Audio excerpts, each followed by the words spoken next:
Well, let me get this out of the way. Come on in, Michael. Well, it says I'm in. I don't know what happened there. That's kind of weird. Hang on. There we go. Oh, okay. There I am. Wow.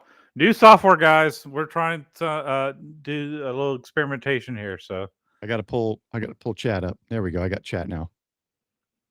Welcome, everyone. I think Jason's still running, so we might be missed a few people. And I got a freaking fruit fly that's buzzing in my face. And I got to figure out how to mute my TV without the remote. Oh, there it is. It's chaos. It's chaos. It's absolute chaos.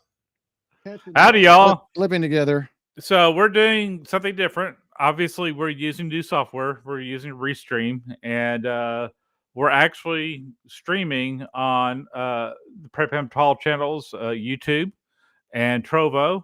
And we're also streaming on Getting Out in Life on YouTube and Twitch. Getting Out Live. This is the first Twitch stream I'm doing ever. So welcome, everyone. So I think through Streamlabs, it's going... Oh, why is that muted? Through Streamlabs, it's going through also Kick, DLive, Trovo, Rumble, and I don't know what else. A bunch of stuff that'll probably end up stopping at some point because no one watches it on those channels. So y'all bring up some other channels. Let's just get this thing growing as much as we can, and that'll be awesome. So yeah, Frank will be joining us as soon as Jason's got a great stream going tonight. It's the he's got about 15 people on now, and it's always fun conversation when you get that many guys on, talking about Dayton, talking about FTX, talking about all that fun stuff that goes on in the community. But here we are. No topic tonight, guys. So it's just going to be a spin the wheel Ragchew, and I was going to pull FT8 up and just kind of run it in the background, but then I'm running the risk of the computer or something shutting off. So I don't know if there's an interest in chat at some point, I'll pull FT8 up and we'll do that. But good evening, everyone. How are you? Evening, everyone. And we're going to wait a little bit, but I do have a story that's pretty touching, and it's ham radio related from the weekend. But we may wait till everybody gets on here because I think you all need to hear this story. Paul doesn't even know what I'm talking about yet. Yeah, I got to put the 15-second delay kill switch in case he starts going into one of his dreamscapes. There you go. So awesome, Chris. Appreciate you streaming both. I'm wondering how close to sync these two are. So that's pretty awesome. So I've got the garage cleaned out mostly, and my workbench is set up. I reorganized the cables and wires for 3 nodes and my Ubiquiti cameras. So here's what my desk looks like now because a lot of it's right here. I've got the stupid... Okay, Sean. That's part of the story. So we'll get to that there, but I want more people to join because there's more to the story since I talked to you about it that I didn't know. So you'll be pleasantly surprised with this too. Hopefully, Sean and I taught a technician class this weekend. So early mornings at the EOC until about 5 o'clock each night, and got home just a few hours ago. But yeah, great story that came out of it. It's amazing. Okay, well, you don't get to see for some reason the project cam is not on. So much for my desk is just a mess. I've got all sorts of stuff here that now I've brought in and need to reorganize. But okay, I got the chat up now, I think. We got everything else going on. Let me test this. Let me see if the chat's working on the screen. I want to just welcome everyone again. Nope, it's not. I don't see it overlaying. So no overlay tonight. Unless I re-enable the old overlay. But I'm not going to worry about it. So I'm trying to clean up the window a little bit. And I got rid of the overlay bit. Now, the only bad part of that is people won't see between platforms, but I don't think it's that critical. Okay, here's something interesting, Paul. Mhm. Uh, the restream said welcome again, Yeah. and on my channel, it's me posting that. Mhm. Yeah, it's got my name Yep. posted. I was like, I didn't post that. It was the restream software that did it. So I guess Now on your channel, it posted as your name on there. So yeah, you'll we're, see we're on learning there new stuff all the time. you'll see on there that it's posted to Discord, my YouTube, your YouTube, my Trovo, and your Twitch. So, So if you're wondering why we had test, test, test, test, test, test, test the other day, that's what it was. I'll go ahead and hold on, give me a second. I might have it. Don't know if I got it or not.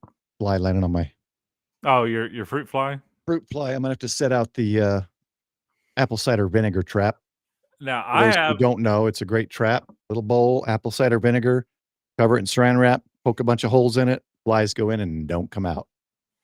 now I had those little sticky traps. I can't remember the name of the company that makes them, but it's kind of a blue light, and this is a sticky Mhm. trap, and they fill up pretty quick.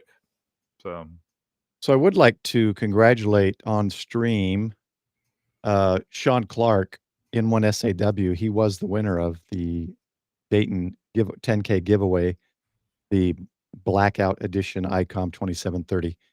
So congratulations, Sean, if you're watching or you're out there. I checked out his QRZ. He's got a modest little setup, but I think he's a ham that will be able to put that radio to good use. So congratulations. Uh, are we talking about the test Spoken Ape? Is that what you're referring to? oh, is Ape in? Let me go back to this other chat. Can't see everybody here. There we go. There you go. Hamtail hurts. Perfect. Uh, uh, Sivo. That's the traps I have. What's not been posted enough? Howdy, Coolio. Hey, Coolio, good to see you. So tonight is I just want to announce the winner, Sean. So congrats again, and we're just gonna do spin the wheel, Ragchew tonight, and we'll just discuss some things. Hopefully, got 2 more guys coming on here in a little bit, and actually, let me double check to see if one's taking it. He hasn't replied. Uh, Frank will join us. Oh, where did my messages all just disappeared? Oh, there it is. And Jason's will go a little bit longer tonight just with the group he's got on, so I'm not worried. But we can go ahead and start spin the wheel if we'd like, unless you want to start with your story. Let's just wait a little bit more for the story. It's a really cool story, but I'll leave you a suspense for a little bit. But yes, it is the test notification he was referring to. You didn't post it enough. Oh, So. okay. Gotcha. Oh, there you go. There's some 3D printing. I had a 3D print for a fruit fly trap mason jar lid. Works great. That's awesome, man. So, all right. I'm going to begin you. You're going to bring up the wheel, and we're going to do our first round of discussion. I'm just doing one more testing. Test, test, test, test, test, test. No audio, sir. Oh, I got it muted. I mute everything when I Oh, go on someone else's no. stream. That's too bad. Yeah, I mute it all when I go on someone else's stream. So we'll hit it again just for Ape. He's in tune. Hey, good day. Welcome to the Great White North. I'm Bob McKenzie. This is my brother Doug. There you go. That's There for you you, go. Ape. All right, spin the wheel. Let's go to the spin wheel. I added some more. What I need tonight is some more topics, specific but general, if that makes sense. So we're gonna look at our win spiel. It didn't do it again. It's missing. Did you see that? Oh, no. No, it's there. Never mind. It's there. Oh, okay. The purple, the light purple, the white you can't see because the text is white. That's hilarious. Let me change that color. And that should work. Save that. It'll restart. Okay. That's better. Kind of the same as NBIS.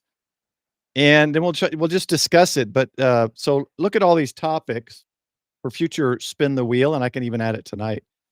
I probably need a few more preparedness type topics in there, and I've got it just generic preparedness because we can keep it generic, or we can make it more specific, like GMRS or water and food. Right.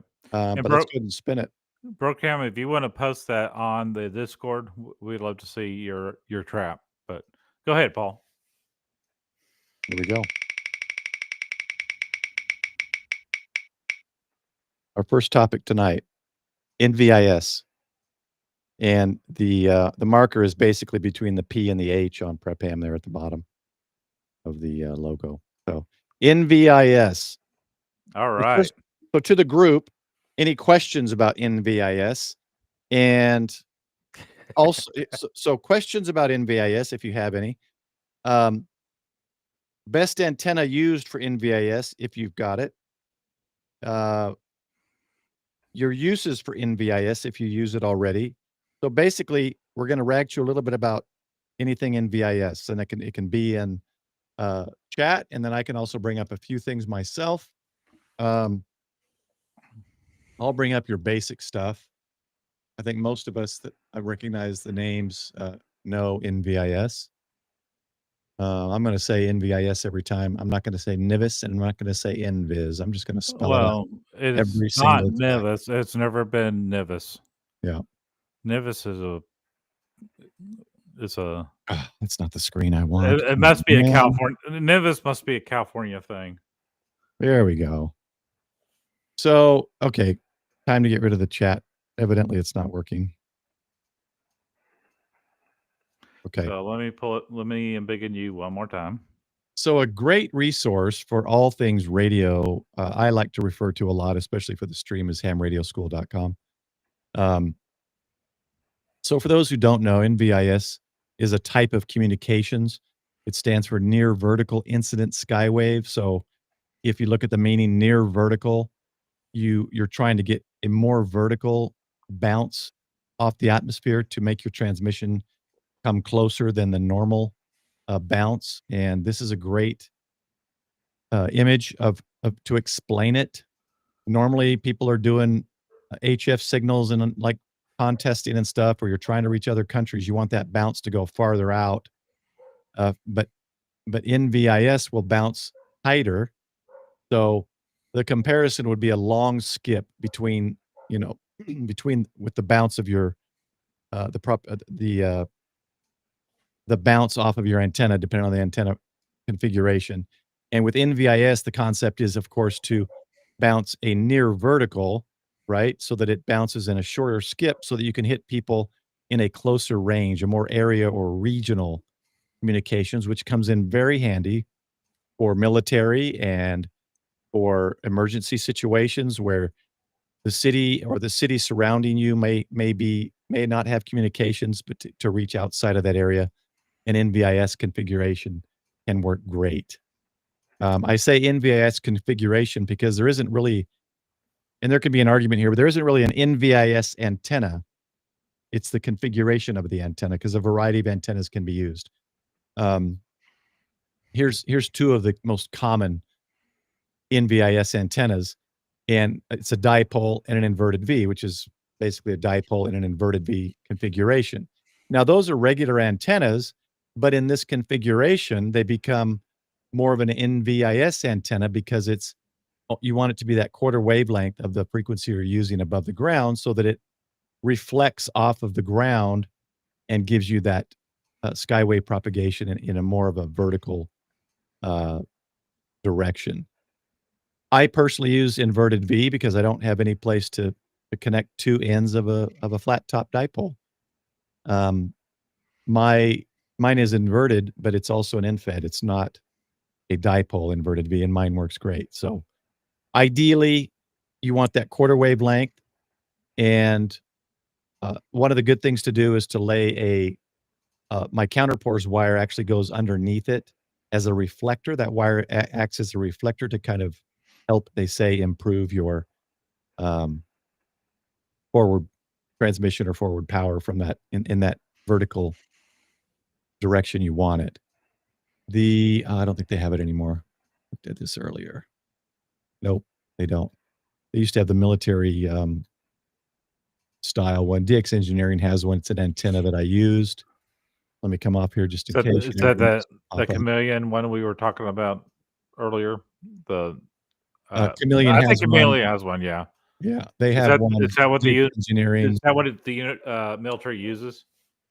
It's the military style. They use a variety of them. I know that they use they even use those bent whips over the vehicles for some reason. Yeah. Oh, there we go.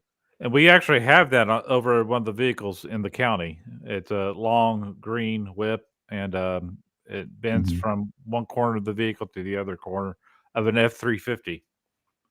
Yeah, so this is you can get this like we said, Chameleon, DX Engineering, a lot of them have it. I have both of those, and this one is basically 2 dipoles in an inverted V format at 15 feet high at the apex, sloping down to, I believe, 4-foot ends. Let me double check. I want to say 4-foot ends.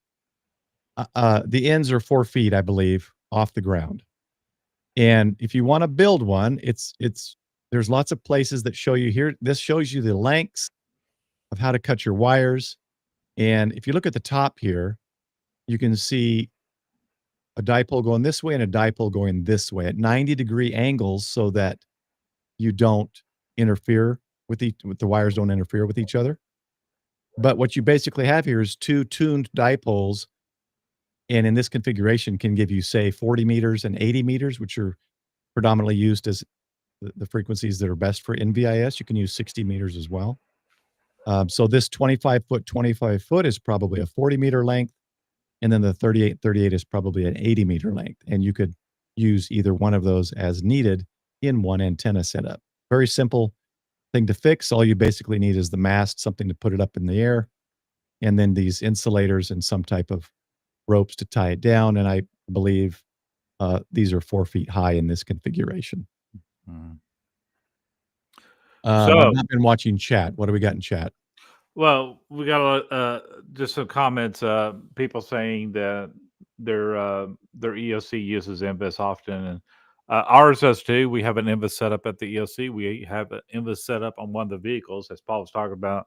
The antenna to bend across the vehicle. We have a military style antenna. It's mounted to the front ram bar of one of the vehicles, and it goes all the way back over the cab and the back other corner, so we can communicate in an NVIS type arrangement. So let's talk about NVIS from the point of a layperson. So we are streaming on multiple channels now, including my own, Getting Out in Life. I'm on there as well if you want to watch from there or watch it later from there as well.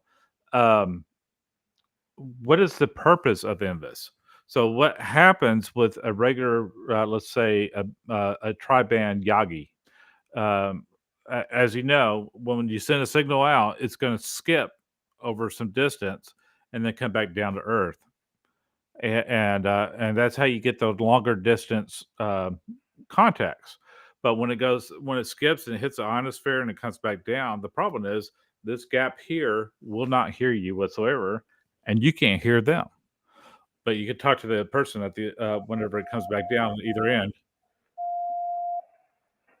That's me. Hold on. But yeah, so what NVIS does is it's going to shoot the signal up, and it's going to spray down at a lot shorter distance. So why is that important? If I need to talk to TDM, the office in Austin, Texas, I would need to have an NVIS set up to do so.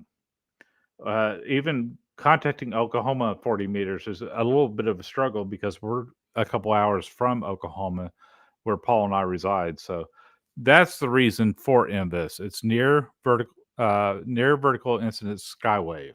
And John, you have the same floor lamp? I think I got those at IKEA a while back. So there's a couple of comments I want to address, but I want to go real quick. You look at my screen here, what Michael was talking about, and basically when we're talking near vertical incident skywave is this type of a bounce. And so now some of this closer 10 kilometers could be some ground wave propagation. But basically, this is the concept, right? You want to get communication in a more area or regional area that may be out of reach of, say, VHF, UHF repeaters, and you can skip this. Another use for this is to get over structures, mountains, things that may be standing in the way of, say, a simplex person to person or even repeater communication. So it's a great thing for that. So Broken has a question. What if you point your Yagi straight up? Will that envis? It's a good question. I never thought about that one. Yeah, it's a good question. I would think it is because of its I don't load. know. But let's hear what the chat has to say. So chat, answer this question for him. If you point a Yagi straight up, will that envis? Somebody tell us what if that will work or not, because that's something I never even thought about. Okay, so let's move. I'm up a bit here. I'm going to pull up James's. So we talked a little bit about this. Invis bands predominantly 40 and 80. I also do it on 60. You're limited, of course, because you're channelized, so that could be busy during an emergency. And 60 meters also, we are secondary users. So if the government needs the 5 megahertz band, then we'd have to, of course, step aside and they have to use that. So I'm not ever really counting on 60 meters, but my group does practice 60 meters. So Smoking Ape says you would need a 40-meter Yagi, or Yogi, as they call it. Yogi, and that's a bear. So you have to take your bear, Yogi, and Yogi the bear, and aim it directly up, and I think you're good. And that's for yoga. There was one Ape did say right here for those wanting to make one. Yeah, it would be interesting. I would imagine it's effective, right? If it's I don't know. I mean, I've never even thought about it. It's different because you're working with a dipole and a Yagi. I don't know. I don't have a Yagi or a Yogi. This one right here, though, I wanted to mention Apes. So for those wanting to make it and you don't have the wire, this is a cheap way to make it. Just build a dipole with speaker wire. You got 2 wires, right? Split it, and you got a dipole. You want 2 bands, get a little bit longer wire if you want 80, and split it into those 2 38, foot lengths, and you've got it. So that's a great way to build an easy, cheap dipole. Let's see what else here. Hey, boo boo. I think, yeah. James said 1 leg. So I think he's talking about the one that had. Hold on. Oh, sorry. I think we're both clicking. I'll stop. All right. Okay, I started at the top. Let me go down and check some of these that I wanted to address. So James says 1 leg, the other leg or both legs. I'm not sure if he's talking about the length or not, but it's if you look at that one, if you just pull up that NVIS configuration, like the DX Engineering one or the Chameleon one, that example I showed you, it does give you the lengths for 40. I believe it's 40 and 80 meters. And it was 25 on either side for 40 and then 38 on either side for 80. But again, you don't really want the ends of your wire to be into the ground. You want it, I believe, mine are 6 feet high. My estimation, I think this was on Copingham radios, I believe, Saturday morning, was 4 to 6 feet. So no less than 4, and I would say no higher than 6 feet off the ground. Mine run about 6 feet. Let's see. Anything else you see? Well, there's Frank. I thought he was joining us. He's not here. No, he's still in Jason's stream. Apparently, Jason's going a little longer. All right, it's okay. So, yeah, but there was a question on Copingham radios about that Saturday morning, I think. Someone was asking about it. Now, somebody asked about Invis versus, and I'm still trying to get used to the software, guys, so bear with me a little bit. But Invis versus EME. EME, that's going to be something completely different. That usually requires a little more power, a lot longer Yagis. And I'm not well versed in it. I believe that it's I don't even know what frequencies would be used for EME. Honestly, I would have to look that up. But that's more of a challenge to get Well, a EME contact. well, for EME, you definitely could use 2 Yagis or 4 Yagis, or you know what I mean? Yeah, I've seen a I've lot of seen some of the configurations like EME that. long sets of Yagis with tons of elements and like clusters of them, like 4 or 5 of them. So, but great questions, everyone. Okay, And this is a it's cool come image. okay. Chris just posted this on the Discord. So this is a software, I guess, Chris. And Chris, oh, shoot, I forgot we switched. Oh, yeah. Chris doesn't have the link. I'm gonna send it to Chris. Chris, I can send it to you if you want to join us. Well, thank you, Adventures in Blind Videography, for the Oh, $4.99 thank you so much. chat, man. I appreciate that. And you're That's now awesome. the stream boss with a full 500 health. Congratulations. Thank you. Awesome. Let me so this is software. I'm going to bring Chris in if he wants to join, but this is software, I guess, maybe like the Mamanagal antenna. You know, this I'm not sure if I'm understanding this one. This is this doesn't say the frequency, right? Okay, EME is VHF and up, so that's good to know. Because he said he'd like to see what NVIS does on this. That's very cool software. I'd like to know what this is. So let me send that to you. Awesome. Well, we're at the top of the hour, Paul. So is it story time? Sure, if you want to tell All a right. story. So let me unambiggen you there. There you go. We're back. So, guys, I did a video. What was it, March, when we had the Go Kit Challenge, and I think Paul may have done a little bit of that, but we came across one lady that came there. Her name was Kelly, or is Kelly, and Kelly is not a ham radio operator.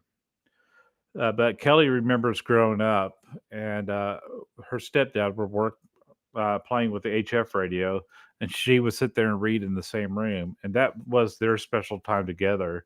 Was them being together in the room, just kind of a quiet time, but he was working the radio at the same time. She was reading a book, and she really misses that since her stepdad passed away. She's grown up. She's got married, has her own kids. Has an 11-year-old, and with her stepdad passing away, she said that they wanted to find some way of honoring him, and they decided we'll all get our ham license to honor him. And so Sean and I are teaching this weekend the tech class under Dakara at the Emergency Operations Center in Denton. And all of a sudden I see her walk in. I'm like, hey, I was expecting you here. This is awesome. So she was getting her tech license. And so I was pretty excited that she was getting her tech license. And then the next day, or today, Sunday, and I said, did you get your pass? She said, yeah. And I tried to get the general. I missed it by 2. And she was debating whether to take the general class, but she was there with somebody else. And so she didn't want to make them wait while she retook the general test, because she really wants to do the HF. And she was so close. But, she focused on getting that tech license. She passed that tech license. And anyways, I was talking to her, and I said, Kelly, you know what's interesting about today? Today, 14 years ago today, I got my ticket. May 25th, 2011, I got the call sign KF5 LDJ. And I thought that was so cool that she got the ticket or passed her test on the day that I got my call sign. And I said, 14 years as a ham, 7 years as an Aries EC on the same day of all things. And she looked at me and says, today is my stepdad's birthday. Mm. And I'm like, oh, that hits you right in the heartstrings, man. So I just thought that was the coolest story, that she passed and got her passed her license exam on his birthday to honor him. So, and his memory. So that was just a really cool experience that I had today. So Very cool. And Sean had a big part of it. WTF Radio had a big part of it. So thank you for teaching ham radio this weekend, Sean. Appreciate that.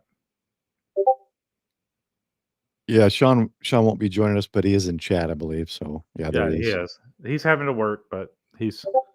So here's another thing, and I'm gonna post it in it's in my this radio. Someone's tuning up again. I'll post it again. Here's the Discord for those who aren't in the Discord. It's not an overwhelming Discord. I don't go in there. We don't have a lot of great conversation, like take forever and you can't keep up with. So, but what I do have, if you join the Discord there and you can look at that, there's a targeted comms section, and we'll just say this, and then we'll go to another wheel spin. But I'm going to start. I've been talking about it for a while, and I think I'm going to start because I do an NVIS net. I don't run it every week, but once a month I run it every Saturday morning. I'm going to start an NVIS/targeted comms stream on Saturday mornings. It may not start this Saturday because there's supposed to be a balloon launch, and I'd like to go to that. But if it does, it'll be 8 a.m. Central. And what I'll do is I'll get on. I will, for those who get on in stream or Discord, the point would be to find a frequency to QSO with voice. If we can't QSO with SSB, we try something like FreeDV or JS8 call. We basically start with the mode that has the widest bandwidth, being, SSB, and we work our way down. And worst case, if there's nothing we can get through, we send a WinLink email. And the idea is to get you used to, over time, you get used to like what frequencies hit where at what times a day. You learn what capabilities you have. You learn how to use software, if it's JS8 call, FreeDV, FT8 or, whatever. WinLink. WinLink is an important one, I think. FreeDV, if you haven't looked into that, it's great. Done a couple of streams on it already. I met with the FreeDV developer at Dayton. I got an interview with him. I got to put together, and I'll put that out this week. And what it does, go to freedv.org and check it out. Basically, it reduces the bandwidth of your HF voice signal through your computer and gets rid of all the background noise. You have no static, no nothing. It sounds like you're on an FM repeater. So anyway, look into freedv.org. But I'm just throwing that out there. And if you want to be part of it, I'll be posting information on that in the Discord on the targeted comms channel. But look for that Saturday mornings at 8 a.m. Central Time. And like I said, it may or may not be this Saturday because I may go to the balloon launch with Michael. Actually, Michael's going as well. Mm-hmm. And that will be the next episode. So I did not have an episode today because I just got very busy. Tomorrow, for those who are in the North Texas area, Dakara is having an auction, and that's going to be at 9060 Teasley Drive in Denton, Texas, and that is the Emergency Operations Center there. So, but after the class, is that Saturday? No, it's tomorrow night, 7 o'clock. Oh, tomorrow. Okay, I guess I better go. Yeah, that's a lot of cool stuff. It's everything from ham radio to I saw a business repeater there, a UHF repeater. I saw a bunch of classic transistor radios in the original packaging. It was kind of neat. There's a lot of historical stuff there too, but there's a couple of states that were that are involved with this, but it all benefits Dakara. All that it does, they are a big supporter of Aries. So come on out there. We're going to do that. Now, week after next, not this upcoming Saturday there. It's going to be the balloon launch. Paul and I will be there. But we're going to have the DFW Ham Expo. So if you're in Oklahoma, Louisiana, Arkansas, anywhere near us, come on out. It's going to be a lot of fun. Chavez. Good to see you, Chavez. Yeah, I'm actually going to have a table this year. I've been getting stuff put together to sell that I just don't use. And I'll have freeze-dried Skittles. So, all right, let's do another. I don't think there's anything else on NBIS, so let's roll it up again. All right.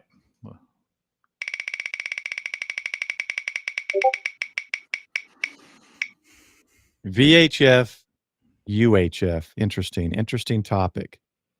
So I can think of a couple questions. Michael, if you think of any, just spit them out here. But so in chat, let's discuss use cases for VHF, UHF. Now, again, on my channel, predominantly the stuff I do is more towards MCOM, emergency communications, but it doesn't have to be. So we all know I about, got some things Yeah. to share about that. Now, I didn't teach that section of the class. I actually had to help with some EOC stuff in the background, so I was kind of in and out. But a lot of people don't understand. The class talked about HF versus VHF versus UHF versus SHF and those different levels.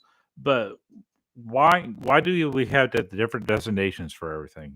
3 to 300 is considered or 3 to 30 is considered HF, 30 to 300 is considered VHF, 300 to 3000 is considered UHF. But why do we have those different designations? Why would you make them all different from each other? Well, they have different properties. So VHF is known for more of a localized distance radio, compared to UHF is more of a local type band to use. So let me explain. The Dallas Police Department, before we started these 700-800 trunk systems that we're using, the P25 systems, they were, and probably still are, knowing the Dallas Police Department, UHF. They're in the 460 range right now, and there's a reason for that. But you look at the state troopers; they're using VHF. Why is that? Well, UHF has the properties more of being able to do building penetrations. So, what would the Dallas Police Department do that the Texas State Troopers will probably not be doing? So, Dallas Police Department are answering calls within the city, and they may be going to buildings as part of these calls. They're going to homes, apartment complexes, stuff like that. They're doing patrol as well as traffic, but they're pretty local there. A state trooper, however, will be on the open highway at a longer distance. So VHF gets a longer distance. They may not have the building penetration capability of UHF, but that's why you see state troopers using VHF versus UHF, and why you would find a municipality using UHF over VHF. So there's my lesson in a nutshell. And I didn't get a chance to share that with the tech class this weekend, but I usually do.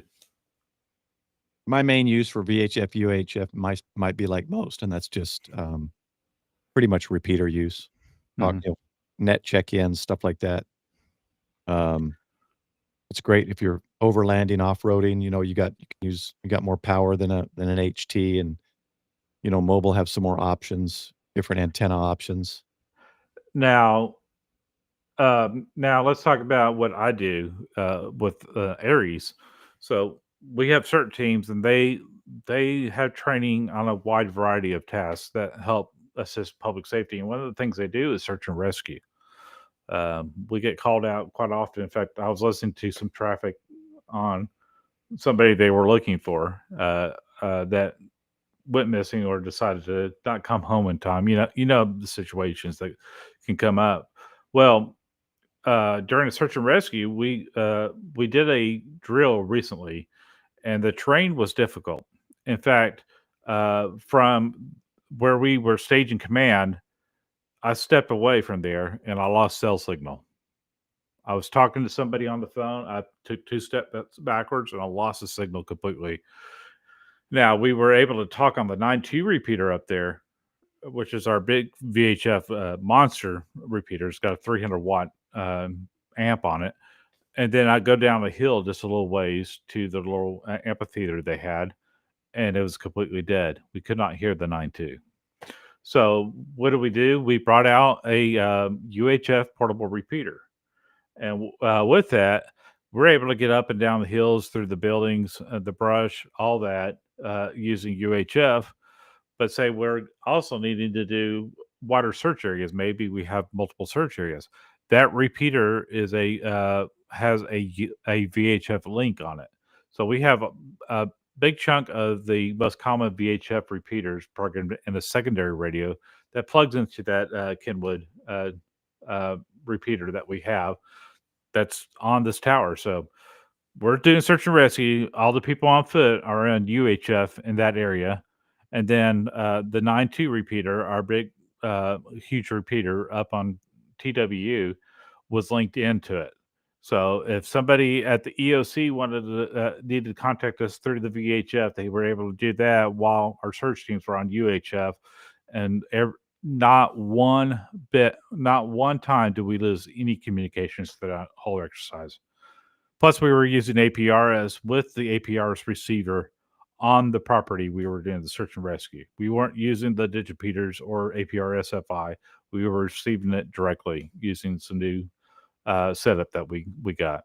So there's the use of using both VHF and UHF. That's a use case there. Mhm. Yeah, and it needs to be for emergency communications. It's one that you definitely want to have part, right? I mean, the the chance of using, like we talked about NVIS earlier, over VHF, UHF is going to be slimmer, I think, in my opinion, seeing things that have happened over the decades. VHF, UHF is very capable to respond to emergencies, even if there's areas with power outages, and a lot of that is thanks to repeaters and their range. So, if your club is maintaining repeaters that you're using, it's always a good idea to support those local clubs that maintain those repeaters because they're not free, and maintenance it doesn't just take care of itself. You got people doing climbs, and if you're into mesh networks and stuff, there's equipment to buy, there's all sorts of stuff. So if you're not in a local club and you are using repeaters, I would highly suggest in some way, shape, or form, support your local clubs that you use the repeaters on. So even if it's a couple And I'm clubs. going to back you on that, Paul. You don't know how critical it is to have these repeaters up and running. And we still got work to do on the 9.2 repeater. It's 146.920. If you want to listen to us, if you see storms in our area, you can listen to our nets. So usually about a 2 to 4 minute delay, depending on how many people are listening. We've had over 1,000 people listen to a storm net on our repeater through broadcastified, through streaming. But I understand that's not going to be live because that's just the way broadcastified works. It has a delay on there. But that repeater had its trouble. I mean, it's such a robust repeater system, and there's lots of little components that are part of it. And we're also looking at we may have some issues with some water intrusion and stuff like that. We had a issue where a flange to a connector to the bird watt meter that we had connected to it decided to get toasted. So we had to bypass the amp remotely, and we were able to go barefoot on 20 watts and be able to use the repeater. But it's nice when it's doing the full 300 and all the voters and all the receivers throughout the county are working. So it's a constant maintenance issue. Every repeater in our county constantly needs maintenance. So and it's all volunteer work. Every bit of it's volunteer work. Nobody gets paid to work on those things. Yeah, So please support your clubs. Yeah, many of you know my channel. I haven't done any this year, but I do climb towers and help with installations and stuff. It's not an easy thing, and a lot of people in our hobby in this group is they just can't do it. So if you are someone that's capable and feel confident enough, get a little bit of training or whatever's needed. Climbing towers and helping local hams, as long as you take all the safety precautions, proper harnesses and all that. That's a big need. There's a lot of local hams that they just have those roan towers, on their acreage or whatever, and they can't climb it anymore. And I've gone out and helped twice. One where wind basically took the everything's taped on this one coax was just taped and tore it apart. So I went back up and he just wanted it taped again, and it's taped back down. But there's wires is what we use a lot on towers. You take the the solid copper wire, and you wrap things with that like a zip tie, and it never falls apart. But look into that. If you're in an area that maybe is in need of climbing help, look into some safety classes on climbing. Maybe the club could even provide the gear and maybe help your local hams with keeping things maintained and running. And by the way, there is a climbing harness, and it's almost brand spanking new. That's going to be in the auction tomorrow. I need a new one. They better give me a discount. Oh my gosh, it is a beautiful climbing harness. Well, I'm sure I'll be against a lot of guys that have a tower that they'll climb once every 5 years, but That one's beautiful. I'm not I overly saw it concerned. and I handled it. I was like, oh man, this is brand new. He said, yep, probably used once or twice. So yeah, so basically VHF, UHF, that's kind of the base. I would say that's the base of ham radio, right? When you get into it, that's probably what most people start in. Repeaters and things like that, local clubs and stuff, and then they get into HF as they get further into it. But I'm sorry, Paul. There is a huge discussion going on in the chat here, and I want to jump in on this discussion. I don't recall the spinning wheel stop on P25. Well, I don't know what. Well, the discussion is not on P25, but it's on encryption. So yeah, so I have to add this is not a this is not a ham radio topic. So yeah, we have encryption capabilities with our P25 systems here in the county. And when they use them, when they don't. I think I've seen where my encryption lights are flickering, saying there was encryption going on when they were doing some patient stuff, but I was able to hear it. So I'm with the encryption chip, but it's all dependent. I knew someone would So, say. Colin said it. I knew that would come out somewhere. Colin says it's UHF. It's part of it. Yeah, but yeah, my ours is this radio is strictly 700 800. So this is all public safety and government use frequencies. But now in ham radio, just to let you know what we do here. Obviously, you don't want to say Paul S. just has a broken hip and his hernia is really bothering him today, and you don't want to say all that on the air. But I could say, I'm guessing your age, Paul. 56-year-old male, broken hip. Sure, that's good. And yellow. We have triage colors that we can do, and that's not being coded. That is saying this is the need, this is where it's at, and it doesn't personally identify him. That's the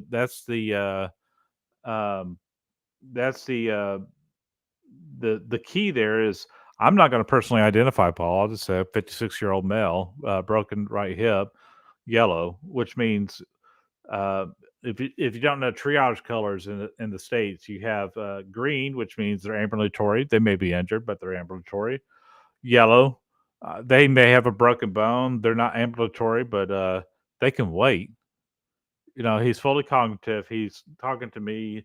He knows who the president of the United States is. He knows what's going on and where he's at. He may even have a bone sticking out of his leg that's not bleeding out.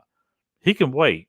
Now, the red, where we're starting to see signs of shock and signs of confusion and other things that we can see as part of that, then that's immediate. We need immediate help with them, and that's what we call red. And then black, they're deceased, or there's no way of saving them. So those are our triage colors that we have in the United States. So during a Aries deployment, where we'll go with certain teams or the Medical Reserve Corps, those are what we're going to say over radio. 46-year-old male, broken right hip, yellow, and that's it. That's all we're going to talk about, Paul. All right. He has jaundice, ham till it hurts. All right. So let's we got time for one more wheel spin, 51 minutes in. And if there's any other topics, so I'll pull this up here and you all let me know. Oh, where'd it go? I'm in the wrong screen. I'll have you look at it, and you tell me if there's any topics that I need to add. Wait, Paul, do you have jaundice? I didn't really tell. Actually, see, I'm always red. I noticed when I live stream because the computer heat is coming up from this desk. I really need to put a fan in because my face is always very warm. All right. So these are the topics, and what we'll do is in chat, maybe throw in anyone else has, and keep it. It's a general but a specific topic. So, like under HF, you have a lot of topics, right? So I separated HF. I got digital modes over here and GMRS stuff. Paul, So Paul, anyone did you just add P25 encryption on there? Oh, look, there's a P25 encryption that I don't recall it landed on last time, but we had a long conversation on that. So, yeah, I did just add that. I got that one. That was pretty good, man. I appreciate that. That's for you, Colin. Yeah, that's for you, Colin. So if you guys see, look at this wheel here for a minute before I spin it. And if you see a topic that we need to add that's preparedness or radio topic, throw it in chat. I'll add it for the next time we do this. And There we'll you try go. to do it. We We'll got a try to do subject. what's that? Oh, that's a good one, actually. Yeah. Yeah, that's a good one, Don. Solar equipment and installation. Yeah. So I have one that's just power, and I could really make these specific, but then I'm not gonna be able to read the wheel because it's gonna be so small. Should I include that with power, or should we separate solar on its own?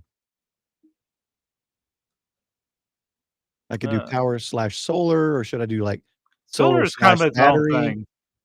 All right, let me add a section here. Whoops, that's the wrong one. Add it up at the top here.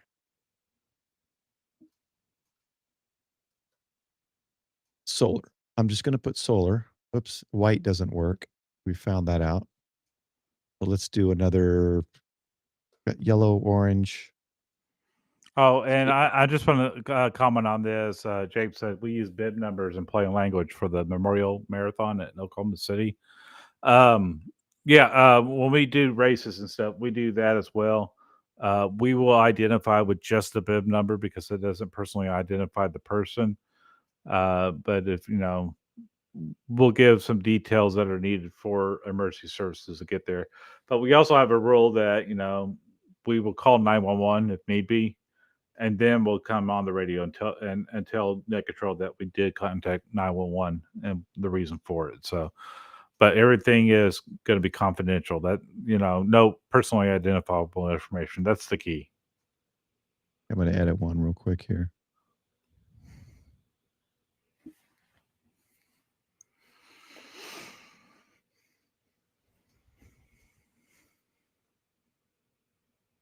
I hesitate to do the pew-pews, just because it's always a gray area. If you saw, if I was able to get this camera going, you'd see there's a lot of pew-pew stuff here that I brought in from the garage. So, yeah, I just see channels that have that stuff. They always end up having issues, or they've moved solely to Rumble.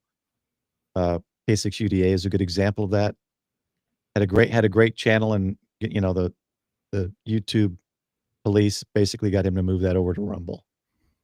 All right, let me save this. See how that looks. I'll take out P25. We don't. That was actually kind of a fun one. Yeah, we can put it. I mean, they can be part of digital modes, or I could do a subject just on encryption, I guess, too. I mean, I've got preparedness there. There's so many things under preparedness. We could pick out all sorts of pieces of all these actually. And James, I'm responding to your comment too here. Net control does the EMS. We tend to want the 911 operator, so we don't have an in between, because a lot of the events we do, sometimes they have over 1,000 participants, and we want to free that time up on the repeater and all that to take care of the others as well, because we got so many things going on at once. Like the turkey roll, that's a 68-mile bike ride that we have, but we want to make sure everybody's covered. So, and we want the operator that's there with the person be able to react instantly with the 911 operators. So I'm running out of colors. Let's sing a song about colors. No, Colors. let's do a dark blue. No, that's black. Got to find a light blue. That's too light. What about mauve? Okay, let's see if that works. Okay, we got that one in. John, I've got food/water. What else do we got here? First aid. James is asking, pew pew, what do you mean? That's if you have a pet that is not cleaned up after. It's pew pew. That's after you. That's after you go to Taco Bell. You have pew pew. Yeah, I got generators. Okay, I'm gonna add EDC just in general. Go ahead and add that one. And gotta change the color because it defaults to white. See if that's a different one there. Okay, let's see if I'm missing any. Am I missing any? So, well, I was thinking, Don, under power, what I used to have was portable power. And then I thought, well, I could make it more general, and then we could talk about anything. It could be backup power, it could be battery power, it could be portable power. Oh, yeah. Colin, thank All you. right, thanks, Colin. 3-month member. Appreciate the support. And you just knocked 300 health off of Adventures in Blind Videography. Okay. 80-mile-an-hour winds today. That's enough to do some building damage. Anything over 58 does it. Oh, here's a good one, Paul. What's that? Hygiene. Let me add that. Oh my gosh. See that you're going to not have any room on your wheel. All these great suggestions. Well, that's what I mean is when I initially did it, I did really general things, right? Like preparedness. But this is some great stuff. This is some great input, guys. I really appreciate it. Hygiene. And I can't spell hygiene. He's got it right on the screen for you, sir. Hygiene. Is that hygiene? Okay. Oops. At least I think that's how you spell it. And Sean, I'm so sorry. Apparently Sean told me yesterday he wasn't going to be able to make it tonight, but apparently I didn't pay attention when I made the video earlier today. Yeah, that's kind of what I was thinking, John, as far as solar. But we could separate some of these out, see how it goes, and we can adjust the wheel as needed going forward. So I'm not too worried about it. All right, did it get hygiene in there? Did it update? I'm sure it did. I'm trying to look through all you got. I don't know if it turned off. Is it the one that's the... I don't think it did. Let me save settings again. Looking for hygiene. Did it update? Yeah, it's black. Yeah, it's the yellow. Oh, yeah. It's kind of the yellow there. There you go, Don. Thank you, Don. Appreciate it. 4 months, Don. That's awesome. And I believe Don is a prep ham hog level, I believe. So yep, it says it right there. There you go. Okay, hygiene is black. Did you see another hygiene? Well, I saw something yellow. Is it H and the E at the end of it? And there's HF. Oh, is that what that is? Okay. Well, it just separates it. Old man eyes.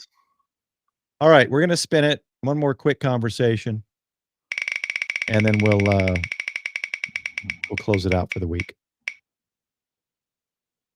That is more in go bags. Go bags. Go bags. There we go. There we go. Bags. Let me close that window out now.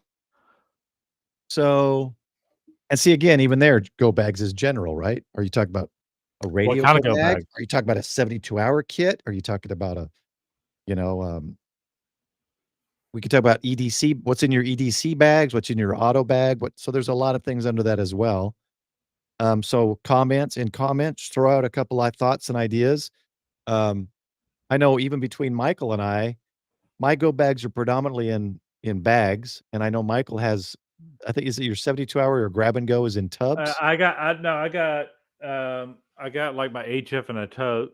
I do have totes for winter kits that I make up every year. I have backpacks for, I got a cert bag. It's got the trauma stuff and all that. I got a my green bag, which I keep food and changes of socks and stuff like that. Because you never know. You're going to be out in the mud or something. And that's for deployment. And I have another one that's got all my camera stuff, my audio stuff, and I brought that one to the EOC today because we're teaching a class. So it was important that that we had those because I was going to have downtime. Multiple instructors. I'm sitting there playing on my Nintendo Switch in the back. And plus, I filmed a little video today as well. You So kids and your gaming systems. there you go. There you go. Okay, John, thanks. I'm not gonna post that one on the big screen, but yeah, I just have little bags for whatever the need is. So Yeah, and I think that's a good way to think about it is, I think in general, when people think go bag, they think emergency, not so much radio. But those of us that are big into radio, I think of a go bag as you need to include some kind of communications. I don't think most people think about adding communications to their go bags. I Googled real quick and got the AI answer, and it is predominantly emergency essentials. Your emergency supplies for quick evacuation. It has nothing in the AI about communications, and we all know how important that is. and I even have a go bag that's in the car, and it's got gloves, it's got a safety vest, it's got rope and stuff that I would use in an area situation or a certain situation. But you never know when you need to get your gloves out of the car to do some work around the EOC and move a bunch of product for an auction. And I would say something too that everyone should start including in their POTA bags, or if you're not far in your automobile go bag, is if for those of you who may remember a few months back, I did a giveaway of a little medical bag. I would highly suggest some kind of um, not just your basic Band-Aid bag, but something with I add tourniquets to all my medical kits, but I would add that and maybe even something like the quick clot type, something to do with that to stop bleeding. I would make or buy they get expensive sometimes. So I would say get a basic kit that has the scissors, the gauze, the tape, a few bandages, some antiseptic wipes, things like that.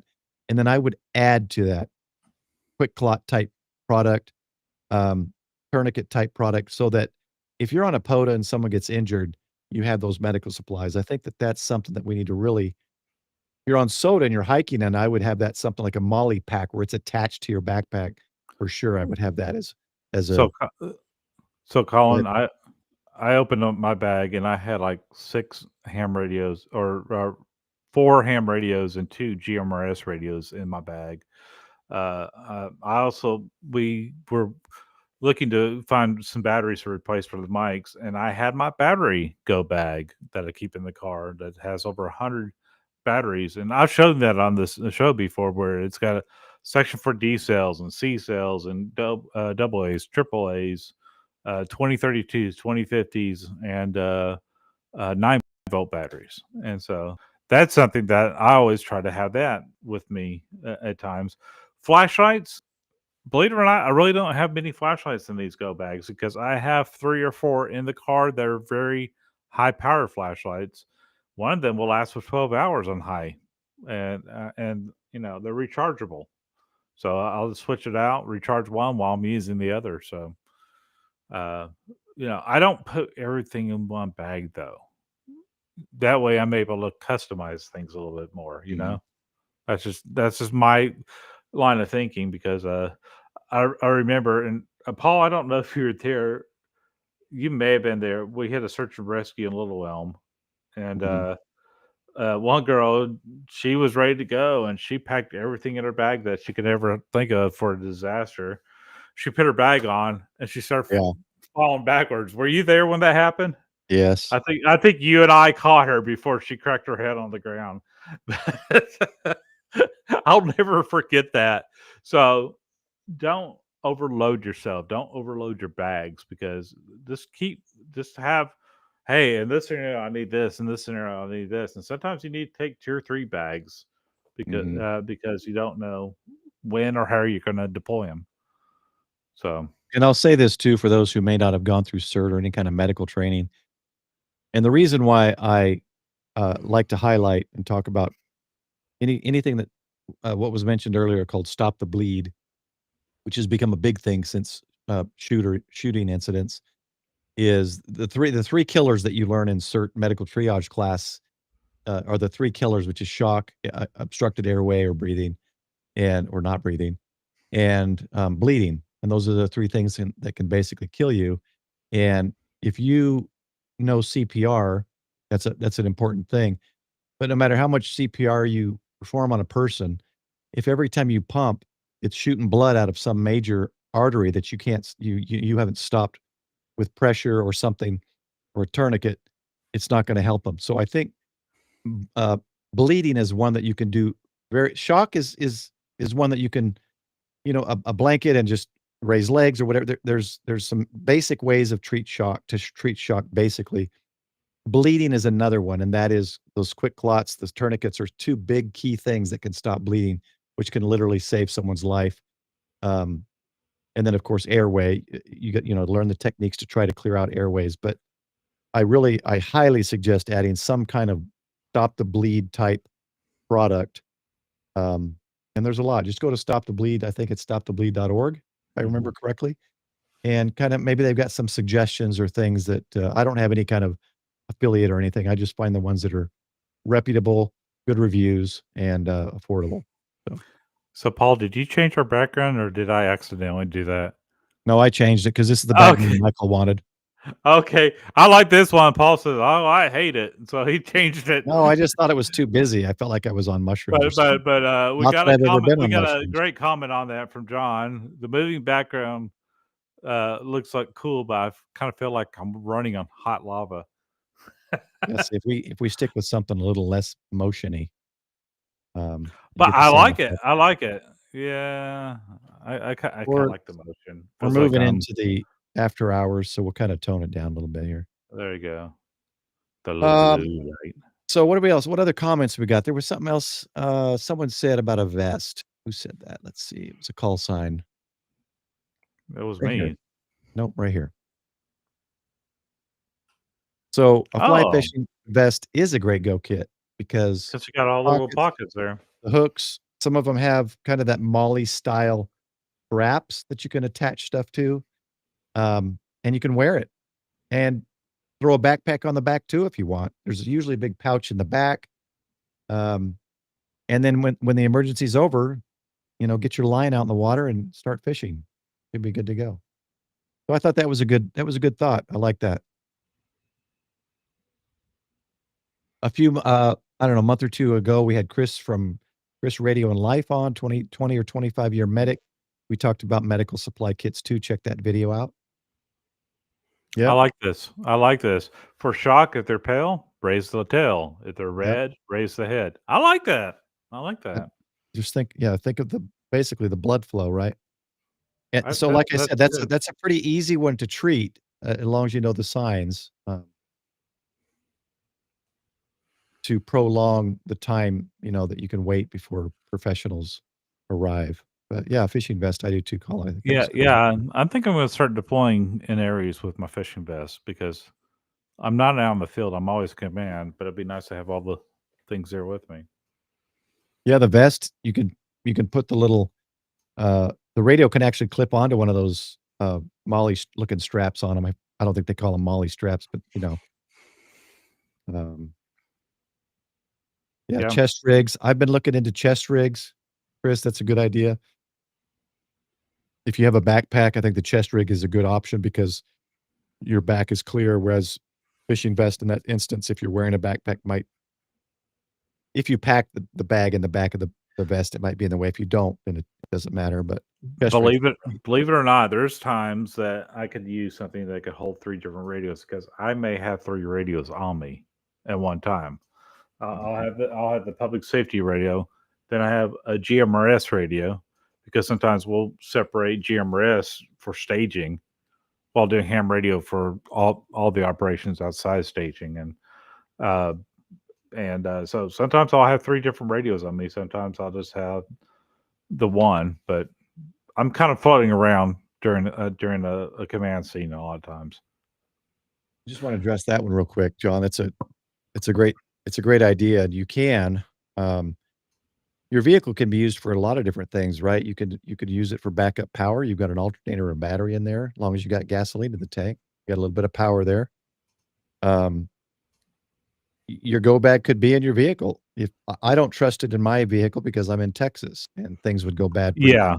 Yeah. So I keep water in my vehicle, but after this water runs out, it's going to be an ice chest that I'm going to have in there. I do have a few. Now, what does kind of insulate and make it not so hot is throw a blanket on top of it. Yeah. That way, the ambient temperature of the vehicle is somewhat separated, and it's not going to be warming up under there. There's no body heat to warm it up. But yeah, Chris, I'm just going to say this, and this is just because of Paul and I's experience on that one search and rescue we were together. Less weight, the better. Because I'll tell you what, especially when we're searching at night, you can't tell how the ground is going to be underneath your feet. So it doesn't take but just a second for your foot to slip and fall in an armadillo hole or something like that. That's why multiple flashlights when you're out in the field is an important thing. So I just rather not have to worry about counterbalances. I just want basically in my backpack, if I was a CERT team member, I maybe had just some basic trauma stuff, gauze, 4x4s, and something to wrap, and maybe a CPR mask, and then a little bitty medical kit for myself. You got to think of yourself when you're out there. Of course, food and or snacks and water, and something to keep yourself hydrated. So that's always an important thing. I just don't want to put too much on my back because it goes with you wherever you're going. So that's what Jordan's talking about that I'd never heard of till now. Team Wendy radio rig. Got your pockets. It looks like it might be adjustable, similar to a Molly style modular thing. Different size radio pockets. Well, this is similar like a chest rig. It does look nice. I've heard them called armadillo holes and gopher holes. So apparently they do. I don't know. Somebody said that to me one time and I went with it. Yeah. And we did get one guy injured on one. And he was a big dude too. We had to carry him out. Let me pull up. Chris, do you have your chest, any videos? Because I know you were wearing it at Dayton. That people can take a look at your setup. I'm trying to pull it up here. I can't remember if I have anything on mine.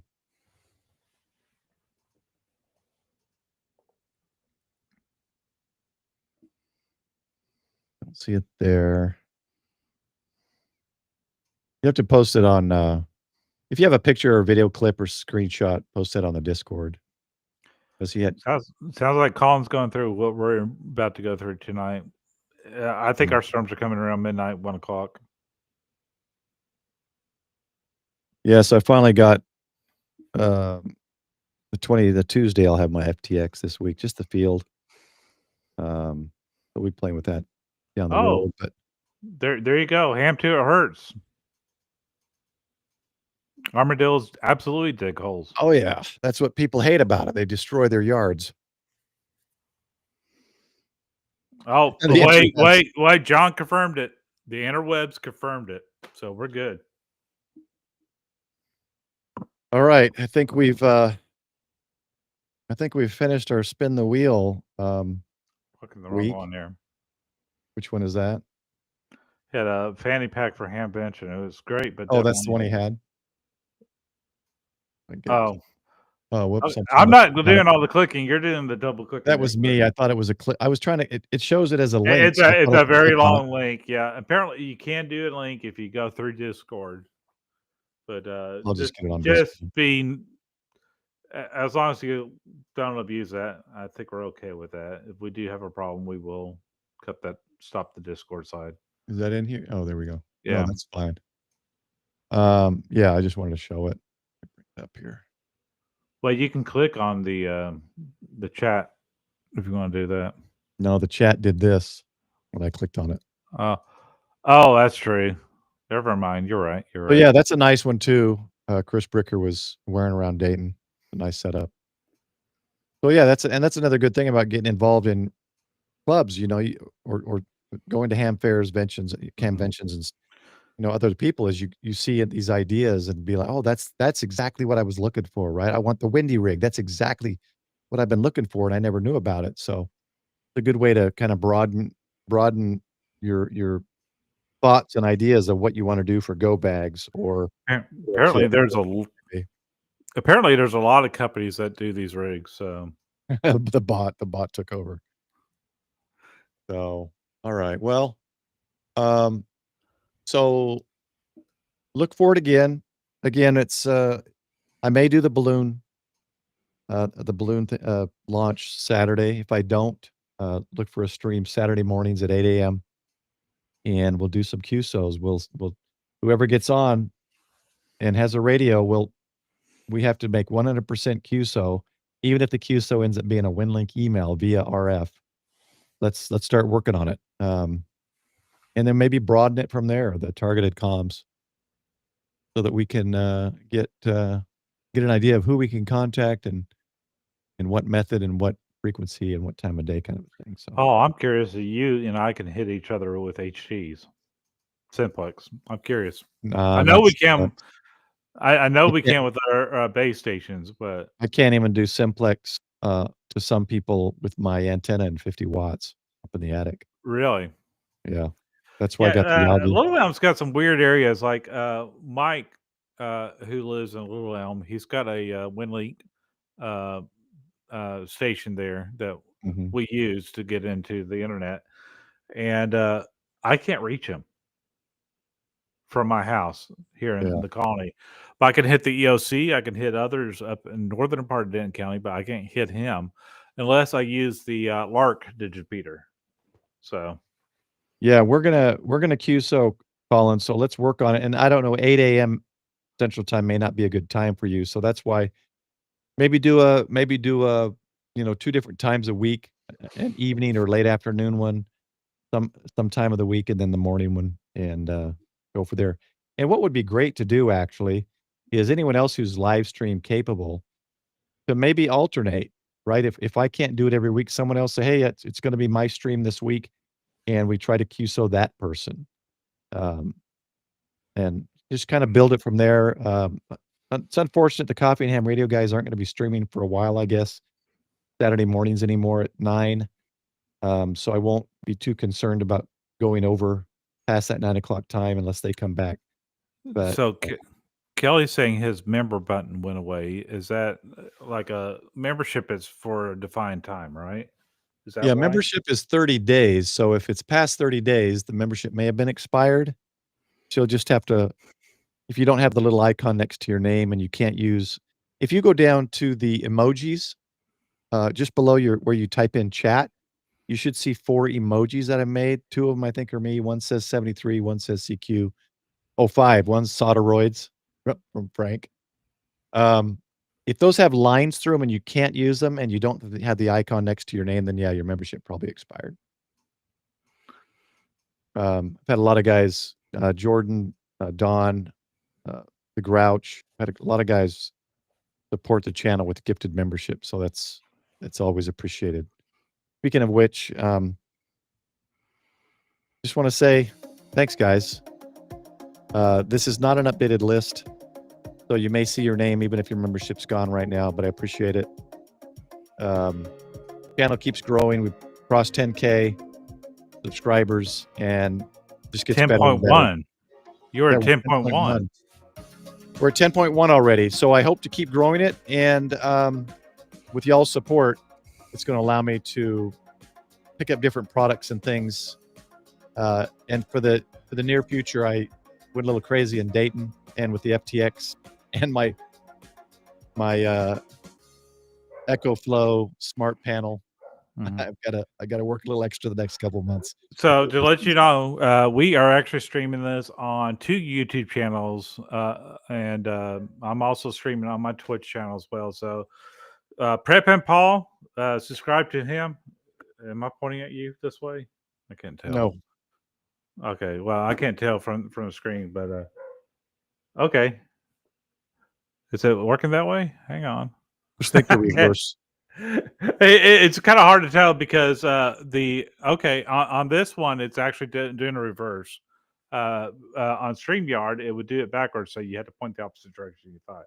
Anyways, I digress. But Prep and Paul, I've been on his channel quite a bit. He's a good friend of mine. Subscribe to his channel. I'm on Getting Out in Life on Twitch and YouTube. So love to have y'all come to both of us. So Yep. and Thanks again for joining and a great conversation. That this is what when I do the Sunday night Ragchew without specific topic, this is really what it's about. Getting everybody involved in the conversation. And tonight was fun. Tonight was a lot of fun. Yeah. I had fun. Oh wait, what did Frank just say? Did I miss Frank? He DM'd me. Hold on. Oh. Oh. Yeah, they just ended Jason's stuff. So. Holy cow, Jason. Yeah, well, it's Memorial Day weekend. Might as well have a party, you know? Yeah, with that many guys on there, it's going to go a long time. I was, but I don't want to not stream. So I appreciate everyone for coming over.